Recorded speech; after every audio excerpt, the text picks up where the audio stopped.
आएगा, धक्के मार के भगा देगा। तो बेटा तुमने जो अमाउंट लिया था वो समाप्त हो गया है, अब चलो यहाँ से। मकान मालिक कौन है? प्रभु जी नहीं है, दो लोग हैं। वास्तविक स्वामी तो भगवान ही है, लेकिन उन्होंने माया महारानी को काम दे रखा है, उनका नाम दुर्गा रखा है। अर्थात ये भवसागर जो है एक दुर्ग है, एक किला है, और जो किले का स्वामी होता है उसी का शासन चलता है।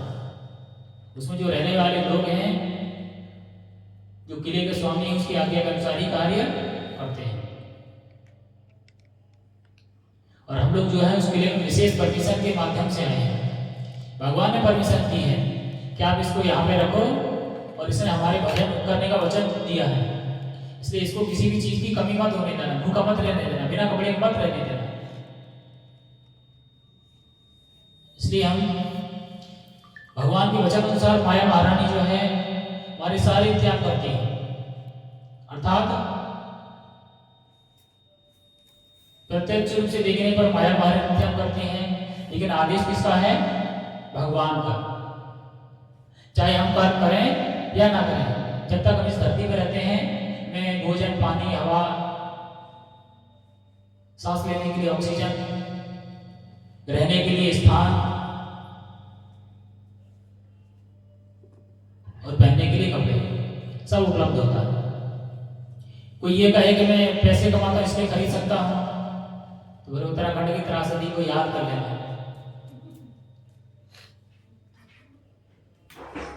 उत्तराखंड में त्रासदी हुई थी कि वहां कुछ बचा ही नहीं, सब लोग डर के मारे ऊपर पहाड़ों में चढ़े थे, न खाने को था न पीने को पानी। पानी तो था लेकिन पी नहीं सकते, वो गाद के रूप में था, कचरा था।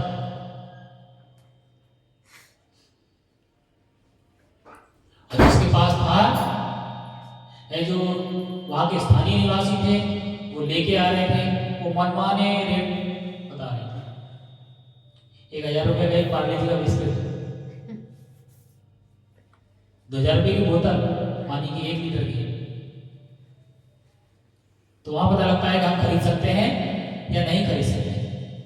और कोई पता नहीं कितने दिन वहां रहना है, और एक पार्ले जी की बिस्किट से क्या होने वाला है किसी।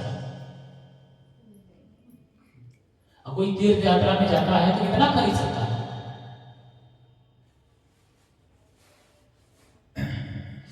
तो ये भ्रम निकाल देना है, आप कमाते हैं इसलिए खरीद पाते हैं।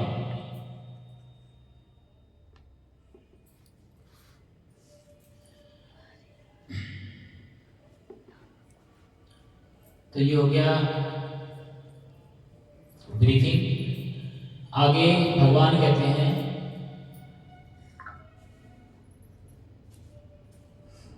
न त्वेवाहं जातुनासं न त्वं नेमे जनाधिपा न चैव न भविष्यामः सर्वे वयमतः परम।